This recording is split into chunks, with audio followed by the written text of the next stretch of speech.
সোমবার আসাম তথা বরাক উপত্যকায় পালিত হবে পবিত্র ঈদ। যেহেতু আসামে শনিবার ঈদের চাঁদ দেখা যায়নি, তাই আসামে সোমবার ঈদ পালিত হবে বলে কেন্দ্রীয় হিলাল কমিটি আসামের পক্ষে সম্পাদক প্রধান ইমদাদ হোসেন এক প্রেস বার্তায় জানিয়েছেন। সাধারণত ঈদ ইসলাম ধর্মাবলম্বীদের জন্য এক অতি পবিত্র উৎসব, কিন্তু এবার কোভিড-19 জন্য সারা দেশব্যাপী চলছে লকডাউন, বন্ধ রয়েছে মসজিদ, ঈদগাহ। সামাজিক দূরত্ব পালনের বার্তা প্রচার করা হচ্ছে সর্বস্তরে। সেক্ষেত্রে এবার ঈদ পালনের ক্ষেত্রে বিধিনিয়মের ব্যাপারে টেলিফোনে জানতে চাইলে শিলচর বড় মসজিদের প্রধান ইমাম সাব্বির আহমেদ সবাইকে সরকারি বিধিনিয়ম মেনে ঈদ পালন করতে বলেন। এদিকে রবিবার শিলচরের জেলাশাসক কার্যালয়ে কনফারেন্স হলে এক সাংবাদিক সম্মেলন করে জেলাশাসক কীর্তি জলি কাছাড়বাসী জনসাধারণের প্রতি ঘরে থেকেই ঈদ পালনের অনুরোধ জানান।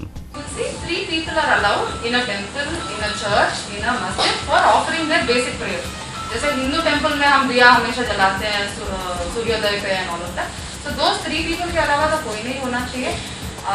All the religious leaders have also supported us. They've been full-fledged working with us, so they've also given an appeal कि प्लीज घर पे कीजिएगा। हमारा भी अपील गया है, पब्लिक अनाउंसमेंट सिस्टम अभी भी चालू है मेरे इस गाँव में। पुलिस निगरानी रख रहा है, पुलिस लेवल पे कमेटी मीटिंग्स भी हुए हैं, नागरिक समिति मीटिंग्स। सर्कल ऑफिसर ने स्पेशली इंटरेस्ट लिया है कि लोकल ईदगाह या उसके मौलाना साहब को बुला के उनसे भी रिक्वेस्ट किया कि ऐसे मत कीजिएगा। And now through your media I am also personally appealing कि please let us not bring any more risk to our life. So please घर पे खुशी से ईद मनाइएगा अपने फैमिली के साथ, बाहर मत आइएगा। And our officers magistrates have been detailed for law and order duty. Police का ऑलरेडी प्लान बन चुका है, बट अल्टीमेटली ये स्नेह से करना चाहते हैं। This is what our appeal is also कि प्लीज कोऑपरेट। কাছাড় জেলার জনসাধারণের প্রতি কোভিড-19 সমস্ত বিধিনিয়ম যত্ন সহকারে পালনের আবেদন জানালেন শিলচরের জেলাশাসক কীর্তি জলি। এবার কাছাড় জেলায় এই ব্যাপারটাকে গুরুত্ব সহকারে নিতে তিনি জনসাধারণের প্রতি বারবার অনুরোধ করেন। রবিবার শিলচরে এক সাংবাদিক সম্মেলন করে এই অনুরোধ রাখেন তিনি বলেন, আমাদের অল্প ভুলেই এই রোগ কাছাড় জেলায় কমিউনিটি স্তরে বিস্তার লাভ করে নিতে পারে, তাই আমাদের এবার কঠোরভাবে সাবধানতা অবলম্বন করা উচিত। তিনি বলেন, So my request is, जैसे HBS सर हमेशा बोलते हैं, ये मान के चलो कि हम सब पॉजिटिव हैं। So I have to ensure I don't infect my family members. I have to ensure I don't infect my workplace. So I have to sit separately from him. अगर मेरी मतलब एसेंशियल से एसेंशियल इमरजेंसी नीड ना हो, मैं बाहर नहीं जाऊंगा। अगर बाहर जाऊंगा एक ही सेट ऑफ क्लोथ्स पहन के, मास्क पहन के, जो भी सामान खरीदना है फिर मैं खरीद लूंगी। वापस आके डोर के पास ही ये सारे कपड़े चेंज करके वो धोने के लिए इमीडिएटली डाल दूंगी। हम नहाने के लिए जाएंगे, ये सामान जो लाया जैसे प्लास्टिक कवर का मैगी पैकेट है, उसका पहले धो लो साबुन के पानी से। We don't know who has touched what. सब्जी जो भी है, यू नो, जितना आप प्रिकॉशन ले सकते हो, आप अभी आपके फेज में है। This is the lockdown 4.0 also, because anything we close down, price hike हो रहा है and normal life is getting difficult and we are very aware of that, which is why now we should take responsibility for our own life. self reliance कुछ होती है, self reliability कुछ होती है कि I am responsible कि मैं मेरी तरफ से, every person they say in public administration theory, each person has a sphere of influence of 4 people. If I can manage to convince 4 more people to take this seriously and maintain social distancing, and those 4 people can go for further 4 people, we can do something together. जितना हम कर सकते हैं कर रहे हैं, but now community phase में आ गया, so this should be our wake up call कि अभी तक जो सोच रहे थे कि नहीं इतना सीरियस नहीं है, this is already happening. हम इसलिए yesterday evening on the spot बुलाए थे सिलचर ब्लॉक people को कि it has to go down to the field.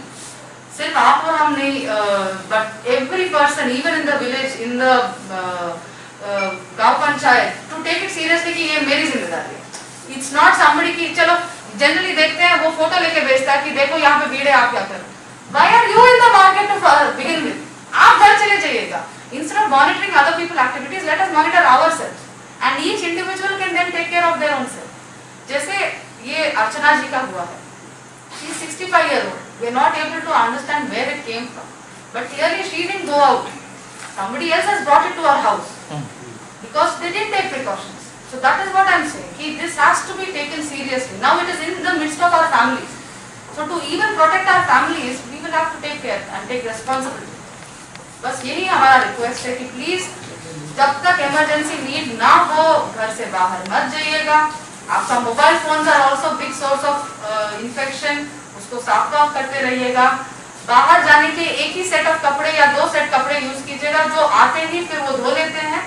अंदर हाथ वाथ धोते रहिएगा, नहाते रहिएगा। घर पे बैठ के पूजा पाठ करिएगा, प्रे कीजिएगा कि ये जल्दी निकल जाए, बट बाहर मत घूमिएगा। বরখলা বিধানসভা সমষ্টির হাতিছড়া জিপির লেবুরবন গ্রামের কালী মন্দিরের বাউন্ডারি ওয়ালের রবিবার শুভ শিলান্যাস করলেন বিধায়ক কিশোরনাথ। 14 ফাইন্যান্সের 5 লক্ষ টাকা ব্যয়ে নির্মাণ করা হবে এই বাউন্ডারি ওয়াল। মন্দিরটির এই বাউন্ডারি ওয়ালটি নির্মাণের দাবি এলাকাবাসীর বহুদিনেরই ছিল, কিন্তু নানা টালবাহানায় সেটা পূরণ হচ্ছিল না। এবার বিধায়ক কিশোরনাথের বিশেষ প্রচেষ্টায় এলাকাবাসীর এই দাবি পূরণ হতে চলেছে। এই শিলান্যাস অনুষ্ঠানে বিধায়ক কিশোরনাথ ছাড়াও উপস্থিত ছিলেন বিজেপি মণ্ডল সভাপতি অরিন্দম নাথ, অজিত দাস, অমল নাথ, কল্লোলজিৎ চক্রবর্তী, সুনীল দাস প্রমুখ।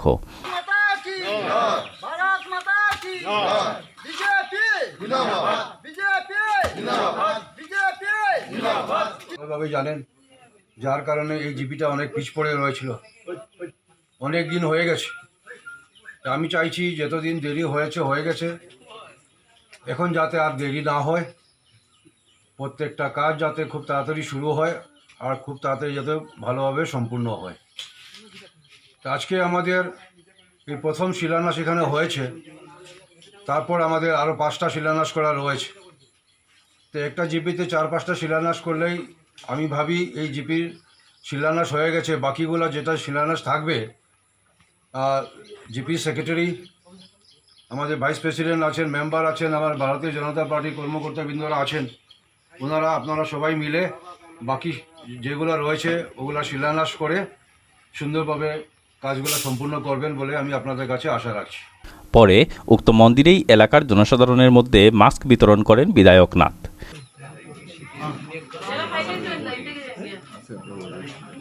তাছাড়াও এই গ্রামেরই অন্য একজন অসহায় ও গরিব ছাত্রীকে পড়াশোনার জন্য আর্থিক সাহায্য করেন তিনি। শিলান্যাস শেষে বিধায়ক কিশোরনাথ উক্ত জিপিরই 8 নং গ্রুপ সদস্যকে দেখতে তার বাড়িতে যান। উক্ত গ্রুপ সদস্য গুরুতর অসুস্থ রয়েছেন শুনে তিনি তার বাড়িতে গিয়ে উপস্থিত হন ও তার শারীরিক অবস্থার খোঁজ খবর নেন এবং চিকিৎসার জন্য নগদ 1000 টাকা তার হাতে তুলে দেন ও প্রয়োজনে আগামীতে আরও 5000 টাকা প্রদানেরও আশ্বাস দেন। কোভিড-19 সংক্রমণ থেকে জনসাধারণকে সুরক্ষিত রাখতে সরকারের দেওয়া নির্দেশাবলী অনুযায়ী গ্রাম পঞ্চায়েত এলাকায় থাকা জনবহুল এলাকা, বিশেষ করে বাজারহাট, শিক্ষা প্রতিষ্ঠান, ধর্মীয় প্রতিষ্ঠান স্যানিটাইজ করার বিষয়ে রবিবার ধলাই গাঁও পঞ্চায়েত কার্যালয়ে এক গুরুত্বপূর্ণ বৈঠক অনুষ্ঠিত হয়।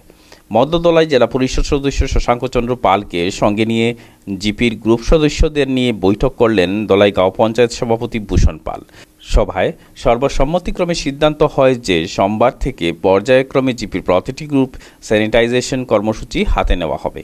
উক্ত সভায় উপস্থিত ছিলেন বিজেপি নরসিংপুর মণ্ডলের সাধারণ সম্পাদক কমলেশ দাস, কাছাড় জেলা যুব মোর্চার কর্মকর্তা অনিমেষ দে, ধলাই জিপির আঞ্চলিক পঞ্চায়েত সদস্যা Sima Das, Narsinghpur block MIS manager Rana Das, GRS Santosh Pandey প্রমুখ। নভেল করোনা ভাইরাসের কবল থেকে রেলনগরীর লামডিংকে রক্ষা করার জন্য প্রথম থেকেই এমপ্লয়িজ ইউনিয়ন লামডিং শাখা সক্রিয়ভাবে কাজ করে যাচ্ছে। ইউনিয়নের বিভাগীয় সম্পাদক সমীর লোধ এবং শাখা সম্পাদক রণয় কুমার দাসের নেতৃত্বে ইউনিয়নের সদস্যদের নিয়ে গরিব মানুষের পাশে দাঁড়িয়েছে ইউনিয়নের কর্মীরা। রেল স্টেশনের পাশে থাকা প্রায় 150 জন গরিব দুস্থদের প্রতিদিন আহার যোগান দেওয়া হচ্ছে ইউনিয়নের পক্ষ থেকে। এই কাজে পর্যায়ক্রমে 30 জন সদস্যরা কাজ করে যাচ্ছেন। রেলনগরীর লামডিংয়ের হাসপাতাল, রেল কলোনি, লামডিং বাজার ও অফিসগুলোতে স্যানিটাইজেশন, লকডাউনে আবদ্ধ অসহায় পরিবারদের মধ্যে খাদ্য সামগ্রী বিতরণ করে চলেছে এমপ্লয়িজ ইউনিয়ন। লামডিং থেকে বিটিভি প্রতিনিধি স্বপন দাসের রিপোর্ট। লামডিং আমরা সময় আপনারা সবাই জানেন, গত 25 দিন হয়ে গেছে আমরা স্টেশন সার্কুলেটিং এরিয়া এবং প্যাসেঞ্জার রিজার্ভেশন কাউন্টারের সামনে প্রায় 160 জন 170 জনের জন্য রেগুলার খাওয়া দাওয়া যোগান ধরছি। আজকে 24 তারিখ মে মাস, আজকের দিনে আমাদের গার্ড গ্রুপরা খাওয়া দাওয়া যোগান ধরেছে, যেখানে ছিল মাংস ভাত। আমরা এই ধরনের যোগান যারা গরিব, যাদের ঘরবাড়ি নেই, যারা স্টেশনে থাকে, তাদের জন্য এই ধরনের খাবার যোগান ধরছি। এই জন্যই ধরছি যোগানটা, আপনারা সবাই জেনে রাখুন। করোনাতে সমস্ত দেশে লকডাউন, সারা দেশব্যাপী লকডাউন। এই লকডাউন অবস্থাতে যাদের ঘরবাড়ি নেই, যারা গরিব, তারা কোথায় যাবে, কোথায় খাবে, এই চিন্তাধারা মনে রেখে আমরা তাই এই সুষ্ঠু কাজ হাতে নিয়েছি এবং করছি। তার সঙ্গে আমাদের running group, guard group, mechanical group, traffic group, অন্যান্য সবাই আমাদের সাথে সঙ্গী হয়েছেন। আমরা এই দুঃসাধ্য কাজকে হাতে নিয়ে কাজ করছি।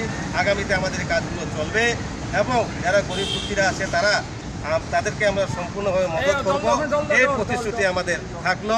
ধন্যবাদ। জয় Hind. NFL employees union, Lumding.